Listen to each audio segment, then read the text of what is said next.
ક્યાંક કરા સાથે વરસાદ ત્રાટક્યો તો ક્યાંક પવન સાથે મેઘરાજાએ હાહાકાર મચાવ્યો। કોઈ જગ્યાએ વીજળી પડતા ઝાડ સળગવા લાગ્યું। એટલો ધોધમાર વરસાદ વરસ્યો કે ઠેર ઠેર જળબંબાકારની સ્થિતિ સર્જાઈ। ચોમાસા પહેલા જ જાણે કે મેહુલિયાનું માથું ફરી ગયું હોય એમ ધમાકેદાર વરસાદ થયો। રાજસ્થાન, બિહાર, ઉત્તર પ્રદેશ સહિતના રાજ્યમાં વરસાદે જબ્બર જમાવટ કરી।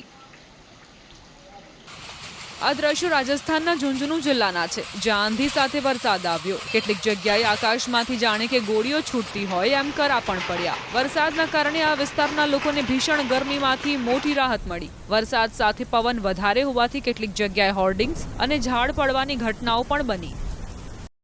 બિહારના છપરામાં પરસાગઢ એકરીપુરમાં તાડના ઝાડ પર વીજળી પડી। જોત જોતામાં જ તાડનું ઝાડ ભડકે બળવા લાગ્યું, જેના કારણે લોકોમાં ફફડાટ ફેલાયો। જો કે સદનસીબે કોઈ જાનહાનિ ન થતા બધાએ રાહતનો શ્વાસ લીધો।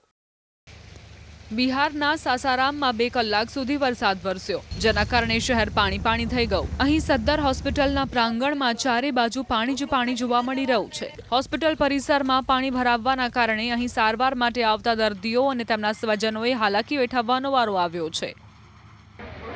ગોપાલગંજમાં પણ જળબંબાકારની સ્થિતિ સર્જાઈ। અહીં પડેલા વરસાદે નગરપાલિકાની પ્રી મોન્સૂન કામગીરીની જાણે કે પોલ ખોલી નાખી। હોસ્પિટલ, કલેક્ટર કચેરી, મુખ્ય માર્ગ તથા મિંજ સ્ટેડિયમમાં પાણી ભરાવવાના કારણે લોકોએ હાલાકી વેઠવવાનો વારો આવ્યો। હોસ્પિટલ પરિસરમાં પાણી ભરાવવાના કારણે દર્દીઓ હેરાન પરેશાન થઈ ગયા।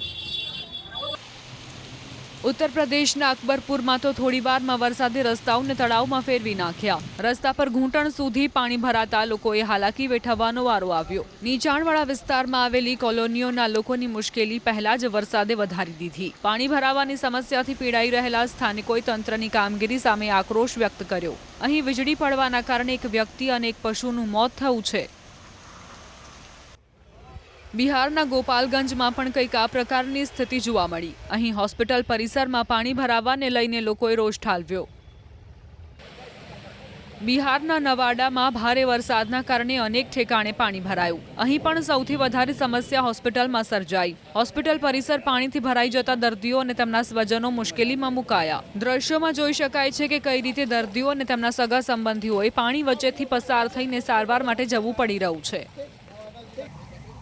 પૂર્વ ચંપારણમાં 3 કલાક સુધી મુશળધાર વરસાદ વરસતા મોતીહારી નગરપાલિકા તંત્રની પોલ ખુલી ગઈ। અહીં રસ્તા તળાવની જેમ પાણીથી તરબોળ જોવા મળ્યા। હોસ્પિટલ, કચેરીઓ તથા જાહેર માર્ગો પર સ્વિમિંગ પુલ હોય એમ પાણી ભરાયેલું જોવા મળ્યું। ઉત્તર પ્રદેશના દેવરિયામાં ભારે પવન સાથે ત્રાટકેલા વરસાદે વિનાશ પણ વેર્યો। કેટલીક જગ્યાએ હોર્ડિંગ્સ અને ઝાડ પડવાના કારણે લોકોએ નુકસાની વેઠવવાનો વારો આવ્યો।